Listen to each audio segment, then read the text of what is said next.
West Bengal election results ಬಂದಾದ್ಮೇಲೆ ಶುಭೆಂದು ಅಧಿಕಾರಿ ಅವರ ಪಿಎ ಪೊಲಿಟಿಕಲ್ ಮರ್ಡರ್ ಆಯಿತು. ವೆಸ್ಟ್ ಬೆಂಗಾಲ್‌ನಲ್ಲಿ ಬಿಜೆಪಿ ವರ್ಕರ್ಸ್ ಮೇಲೆ ಪೊಲಿಟಿಕಲ್ ವೈಲೆನ್ಸ್ ಇನ್ನೂ ಯಾಕೆ ನಿಲ್ತಾ ಇಲ್ಲ ಅನ್ನೋದೇ ಇಲ್ಲಿ ದೊಡ್ಡ ಪ್ರಶ್ನೆ ಆಗಿದೆ. ಉದಾಹರಣೆಗೆ ಮುರ್ಷಿದಾಬಾದ್, ಬೀರ್ಭೂ ಮತ್ತೆ ಕೂಚ್ ಬಿಹಾರ್ ಪ್ರದೇಶಗಳಲ್ಲಿ ಬಿಜೆಪಿ ಕಾರ್ಯಕರ್ತರ ಮೇಲೆ ಇನ್ನೂ ಮಾರಣಾಂತಿಕ ಹಲ್ಲೆ ಆಗ್ತಾ ಇದೆ. ಬಿಜೆಪಿ ಇದನ್ನ ಡೆಮೋಕ್ರಸಿ ಮೇಲೆ ಒಂದು ಅಟ್ಯಾಕ್ ಅಂತ ಹೇಳ್ತಾ ಇದೆ. ಇನ್ನೊಂದೆಡೆ ಟಿಎಂಸಿ ಎಲ್ಲಾ ಆರೋಪಗಳನ್ನ ತಳ್ಳಿ ಹಾಕ್ತಾ ಇದೆ.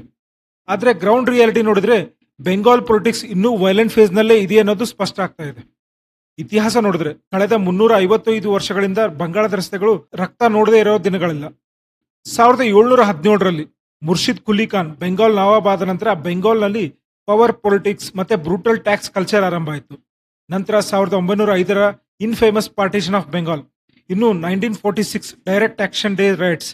ಈ ಒಂದು ರೈಟ್ಸ್ ನಲ್ಲಿ ಲೆಕ್ಕದ ಪ್ರಕಾರ ಮುಸ್ಲಿಂ ಲೀಗ್ ಕರೆ ಕೊಟ್ಟ ನಂತರ 10,000 ಜನ ಕೇವಲ 3 ದಿನಗಳಲ್ಲಿ ಸತ್ತು ಹೋಗ್ತಾರೆ.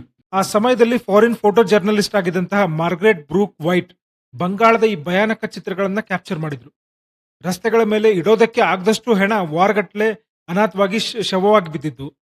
ಆ ಶವಗಳನ್ನ ತಿನ್ನೋದಕ್ಕೆ ಬಂದಂತ ರಣಹದ್ದುಗಳು ಕುಳಿತಂತ ದೃಶ್ಯ ಇದು.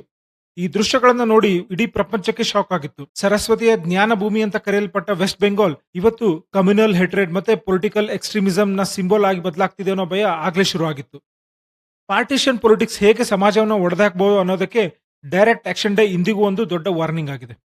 ನೆಕ್ಸ್ಟ್ 1970s ಬಂದಾಗ ನಕ್ಸಲ್ ಮೂವ್ಮೆಂಟ್ ಸ್ಟಾರ್ಟ್ ಆಗುತ್ತೆ. ಬಳಿಕ 34 ವರ್ಷ ಎಡಪಂಥೀಯ ಸರ್ಕಾರ.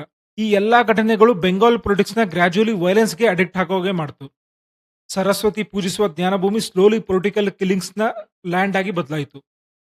ಇಂದು ಕಳೆದ 15 ವರ್ಷಗಳಿಂದ ಟಿಎಂಸಿ ರೂಲ್ ಅಡಿಯಲ್ಲಿ ಕೂಡ ಸೇಮ್ ಪೊಲಿಟಿಕಲ್ ಕ್ಲಾಶಸ್ ಮತ್ತು ಭಯದ ವಾತಾವರಣ ಇನ್ನೂ ಕ್ರೂರವಾಗಿ ಬೆಳೀತಾ ಬಂತು.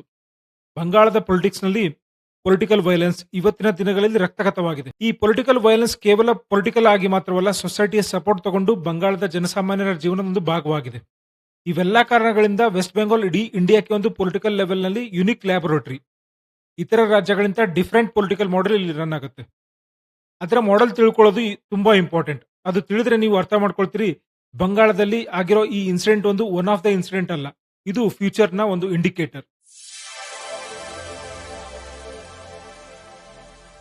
ಬಿಜೆಪಿ ವೆಸ್ಟ್ ಬೆಂಗಾಲ್‌ನಲ್ಲಿ ಸರ್ಕಾರ ರಚನೆ ಮಾಡಿದ್ರು ಈ ಪೊಲಿಟಿಕಲ್ ವೈಲೆನ್ಸ್ ನಿಲ್ಲೋದಿಲ್ಲ. ಯಾಕಂದ್ರೆ ನಾರ್ಮಲ್ ಇತರೆ ಸ್ಟೇಟ್‌ಗಳಲ್ಲಿ ಏನಾಗತ್ತಂದ್ರೆ ಒಂದು ಪೊಲಿಟಿಕಲ್ ಪಾರ್ಟಿ ಇರುತ್ತೆ, ಒಬ್ಬ ವೋಟರ್ ಇರ್ತಾನೆ. ಆ ವೋಟರ್ ಆ ಪಾರ್ಟಿಯ ಐಡಿಯಾಲಜಿನ ನೋಡ್ಕೊಂಡು ಅದರ ಕ್ಯಾಂಪೇನ್ ಮತ್ತೆ ಪ್ರಾಮಿಸ್‌ಗಳ ಬೇಸಿಸ್ ಮೇಲೆ ಮತಗಟ್ಟೆಗೆ ಹೋಗಿ ಒಂದು ವೋಟ್ ಹಾಕಿ ಮನೆಗೆ ಬರ್ತಾನೆ. ಆದ್ರೆ ವೆಸ್ಟ್ ಬೆಂಗಾಲ್‌ನಲ್ಲಿ ಈ ಸಿಸ್ಟಮ್ ಇಲ್ಲ. ವೆಸ್ಟ್ ಬೆಂಗಾಲ್‌ನಲ್ಲಿ cadre based political party culture ಇದೆ. ಇಲ್ಲಿ ಪಾರ್ಟಿ ವರ್ಕರ್, ಪಾರ್ಟಿ ಕೇಡರ್ ತುಂಬಾ ಇಂಪಾರ್ಟೆಂಟ್ ರೋಲ್ ಪ್ಲೇ ಮಾಡುತ್ತೆ. ಇಲ್ಲಿ ಒಂದು ಹೈರಾರ್ಕಿ ಇದೆ. ಮೊದಲು ಸಿಎಂ, ಆಮೇಲೆ ನೆಕ್ಸ್ಟ್ ಮಿನಿಸ್ಟರ್ಸ್ ಬರ್ತಾರೆ, ಅದರ ನೆಕ್ಸ್ಟ್ ಬರೋದು ಎಂಎಲ್ಎಸ್ ಮತ್ತು ಇಲ್ಲಿ ಗಮನಹರಿಸಿ ಎಂಎಲ್ಎ ಆದ ತಕ್ಷಣ ಬರೋದು ಪಾರ್ಟಿ ವರ್ಕರ್ಸ್. ಇವರು ಆದ್ಮೇಲೆ ಬರೋದು ಬ್ಯೂರೋಕ್ರಸಿ, ಅಂದ್ರೆ ಐಎಎಸ್, ಐಪಿಎಸ್, ಪೊಲೀಸ್ ಆಫೀಸರ್ಸ್ ಮುಂತಾದವರು. ಅಂದ್ರೆ ಇಲ್ಲಿ ಐಎಎಸ್, ಐಪಿಎಸ್ ಆಫೀಸರ್ಸ್ಗಿಂತ ದೊಡ್ಡ ಪೊಸಿಷನ್ ಪಾರ್ಟಿ ವರ್ಕರ್ಸ್ಗೆ ಇರುತ್ತೆ. ಪಾರ್ಟಿ ವರ್ಕರ್ಸ್ ಸಿಂಡಿಕೇಟ್ಸ್ ಹೇಳಿದ ಹಾಗೆ ಅಲ್ಲಿನ ಬ್ಯೂರೋಕ್ರಸಿ ಅಂದ್ರೆ ಅಧಿಕಾರಿಗಳು ಕೇಳಲೇಬೇಕು. So west Bengal politics is a cadre based politics.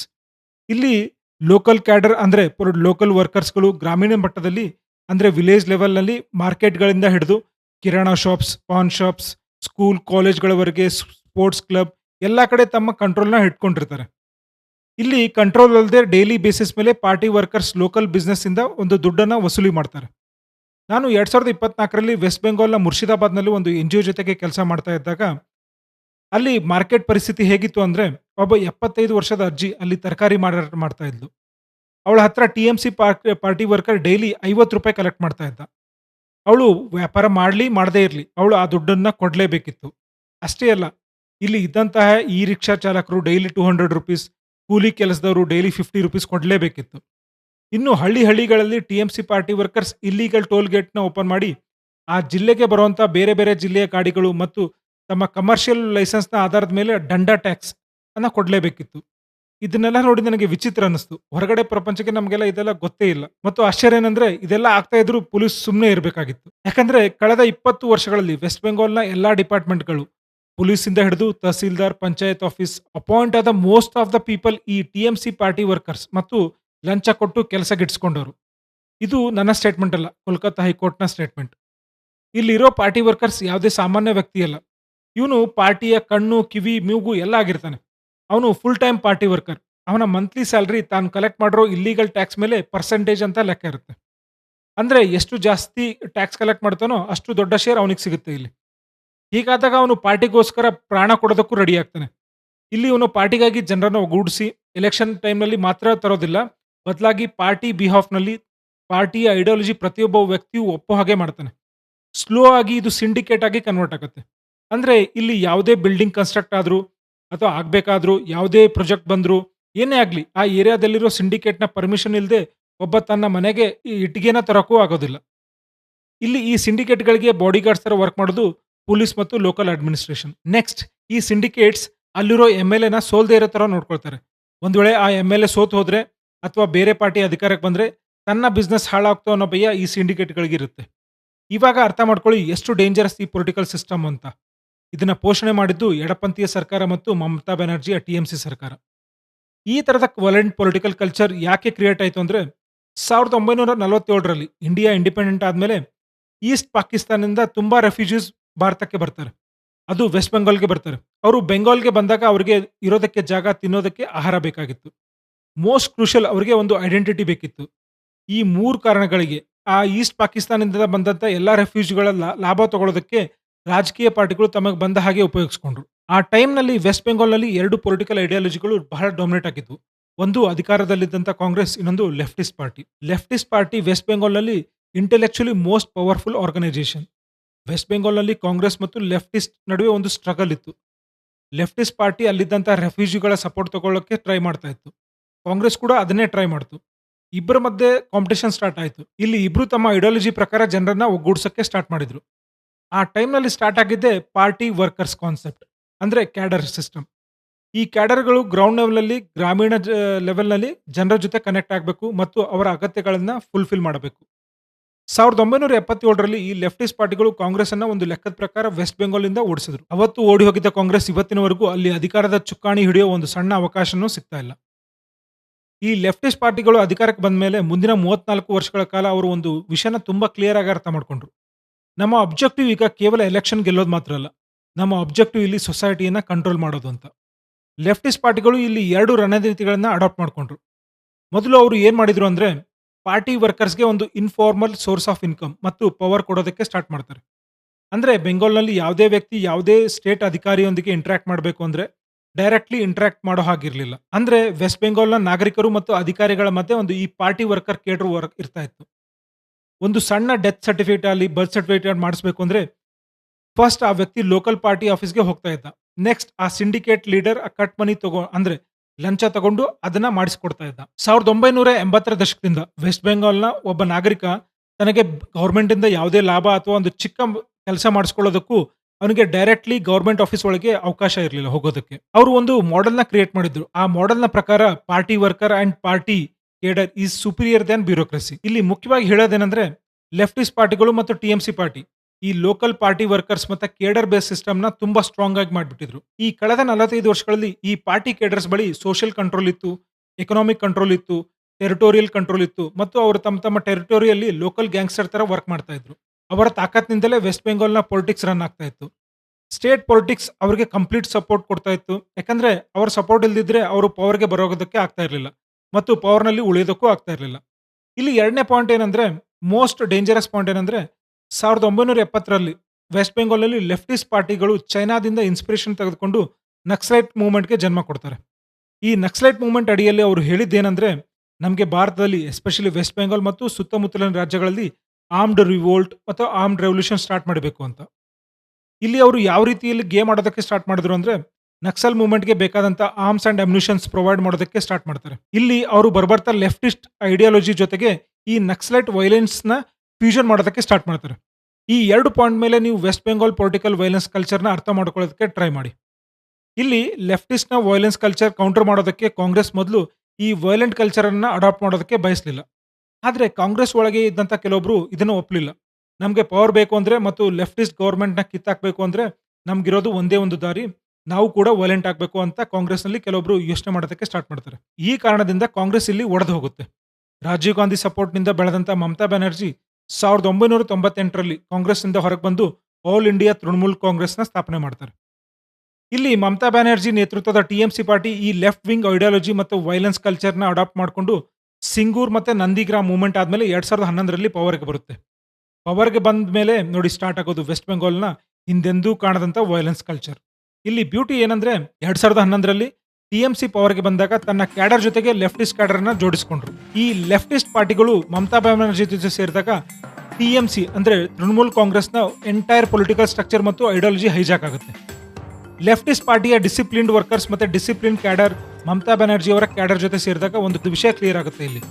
Mamata ಬ್ಯಾನರ್ಜಿಯ TMC ಪಾರ್ಟಿಗೆ ಯಾವುದೇ ಐಡಿಯಾಲಜಿ ಇಲ್ಲ ಅಂತ. ಇಲ್ಲಿ ವೆಸ್ಟ್ ಬೆಂಗಾಲ್‌ನ ಸಿಂಡಿಕೇಟ್ಸ್ ಓವರ್‌ನೈಟ್ ರೆಡ್ ಫ್ಲಾಗ್‌ನ ಬಿಟ್ಟು ಗ್ರೀನ್ ಫ್ಲಾಗ್ ಹಿಡಿಯೋದಕ್ಕೆ ಸ್ಟಾರ್ಟ್ ಮಾಡಿದ್ರು.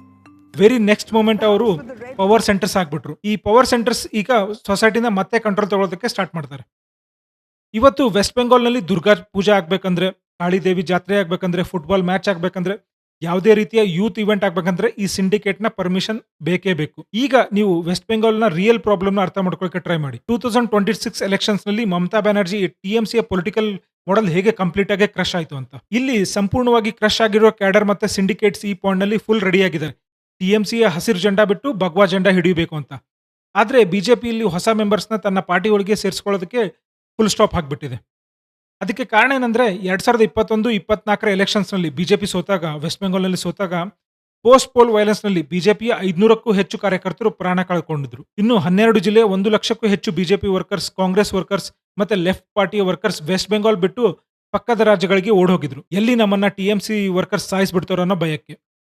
2024ರಲ್ಲಿ ಮೋದಿ ಅಧಿಕಾರಕ್ಕೆ ಬಂದಾಗ ತಮ್ಮ ಪ್ರಮಾಣ ವಚನ ಸ್ವೀಕಾರ ಸಂದರ್ಭದಲ್ಲಿ ವೆಸ್ಟ್ ಬೆಂಗಾಲ್‌ನ ಬಿಜೆಪಿ ಈ ತಮ್ಮ ಪಾರ್ಟಿ ವರ್ಕರ್ಸ್‌ಗಳನ್ನ ಕಳ್ಕೊಂಡಂತ ಕುಟುಂಬಗಳಿಗೆ ವಿಶೇಷ ಆಹ್ವಾನ ನೀಡಿದ್ರು. ಅವರು ಅಸ್ಸಾಂ, ಜಾರ್ಖಂಡ್, ಬಿಹಾರ್‌ನಿಂದ ಒಂದು ಸ್ಪೆಷಲ್ ಟ್ರೈನಿಂದ ಬಂದಿದ್ರು.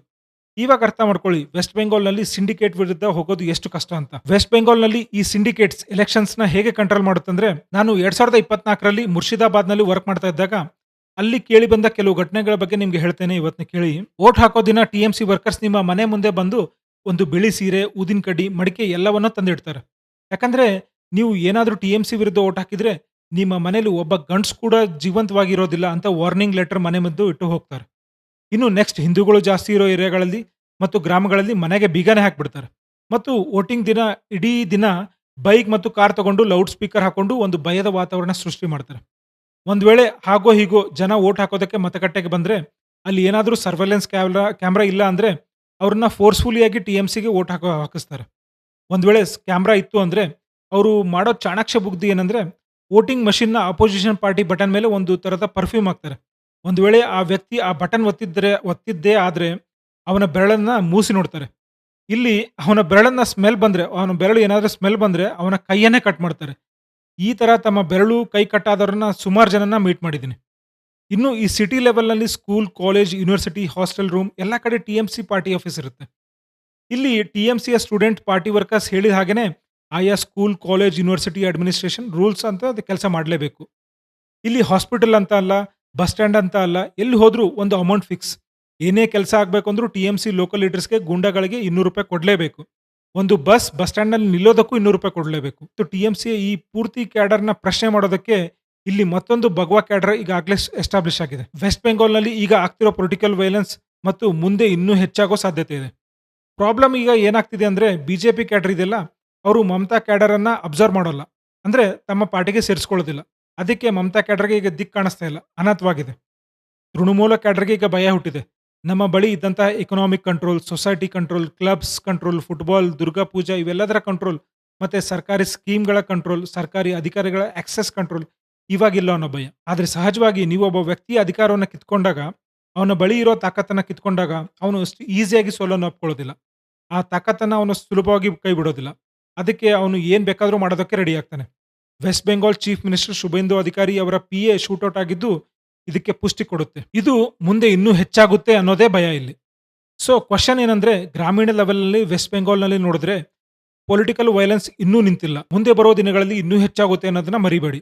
ಮಮತಾ ಆಲ್ರೆಡಿ ಒಂದು ಕಾಲ್ ಕೊಟ್ಟಿದ್ದಾರೆ. ನಾವು ಈಗ ಇಂಟರ್ನ್ಯಾಷನಲ್ ಕೋರ್ಟ್ ಆಫ್ ಜಸ್ಟಿಸ್‌ಗೆ ಹೋಗ್ತೇವೆ. ಅಲ್ಲಿ ಈ ಎಲೆಕ್ಷನ್ ಬಗ್ಗೆ ಕ್ವಶನ್ ಮಾಡ್ತೀವಿ ಅಂತ. So game is on from Mamata Banerjee. ಒಂದ್ ವೇಳೆ ಈ ವಿಷಯ ವೆಸ್ಟ್ ಬೆಂಗಾಲ್ ಎಲೆಕ್ಷನ್ಸ್ ವಿಷಯ ಇಂಟರ್ನ್ಯಾಷನಲ್ ಆದ ತಕ್ಷಣ ಅಮೆರಿಕದ ಡೀಪ್ ಸ್ಟೇಟ್ ಇಲ್ಲಿ ಆಕ್ಟಿವೇಟ್ ಆಗುತ್ತೆ. ಡೀಪ್ ಸ್ಟೇಟ್ ವೆಸ್ಟ್ ಬೆಂಗಾಲ್‌ನ ಮತ್ತೆ ವೈಲೆಂಟ್ ಪೊಸಿಷನ್‌ಗೆ ತೆಗೆದುಕೊಂಡು ಹೋಗುತ್ತೆ. ಸುವೇಂದು ಅಧಿಕಾರಿಯವರ ಆಡಳಿತ ಅಷ್ಟು ಸ್ಮೂತ್ ಆಗಿ ನಡೆಯೋದಿಲ್ಲ. ಸಾಕಷ್ಟು ಚಾಲೆಂಜಸ್‌ನ ಎದುರಿಸಬೇಕಾಗುತ್ತೆ. ಬಟ್ ಐ ಬಿಲೀವ್ ಈ ವಿಡಿಯೋ ನಂತರ ನಿಮಗೆ ಒಂದು ಕ್ಲಾರಿಟಿ ಬಂದ್ರೆ ಸಾಕು. ಇಲ್ಲಿ ಆಫ್ಟರ್ ಆಲ್ ಗೇಮ್ ಏನಿತ್ತು ಅಂತ ಮತ್ತು ವೆಸ್ಟ್ ಬೆಂಗಾಲ್‌ನ ಪ್ರಾಬ್ಲಮ್ ಏನು ಅಂತ. ಐ ಥಿಂಕ್ ಈ ಪೊಲಿಟಿಕಲ್ ಹಿಸ್ಟರಿನ ಅರ್ಥ ಮಾಡ್ಕೊಂಡ್ಮೇಲೆ ನಿಮ್ಗೆ ಈ ಎಲೆಕ್ಷನ್ ರಿಸಲ್ಟ್ಸ್ ಯಾಕೆ ಹೀಗಾಯ್ತು ಅನ್ನೋದ್ರ ಬಗ್ಗೆ ಒಂದು ಕಂಪ್ಲೀಟ್ ಕ್ಲಾರಿಟಿ ಸಿಗುತ್ತೆ. ಈಗ ಈ ವಿಷಯನ ಅರ್ಥ ಮಾಡ್ಕೊಳ್ಳೋದಕ್ಕೆ ನಿಮ್ಗೆ ಯಾವುದೇ ಡಿಫಿಕಲ್ಟಿ ಇರೋದಿಲ್ಲ. ಮತ್ತೆ ನಮ್ಮ ಮುಂದಿನ ವಿಡಿಯೋ ತಮಿಳುನಾಡಿನ chief minister C. Joseph Vijay ಅವರ ಸಕ್ಸಸ್ ಆಂಡ್ ಹಿಡನ್ ಸ್ಟೋರಿ ವಿಡಿಯೋದಲ್ಲಿ ಸಿಗೋಣ. ಅಲ್ಲಿವರೆಗೂ ನಮಸ್ಕಾರ. ಈ ವಿಡಿಯೋ ಇಷ್ಟ ಆಗಿದ್ರೆ ಒಂದು ಲೈಕ್ ಮಾಡಿ, ನಿಮ್ಮ ಅಭಿಪ್ರಾಯಗಳನ್ನ ಕಮೆಂಟ್ ಮಾಡಿ, ತಪ್ಪದೇ ಈ ಚಾನೆಲ್‌ನ ಸಬ್ಸ್ಕ್ರೈಬ್ ಮಾಡಿ. ಧನ್ಯವಾದಗಳು.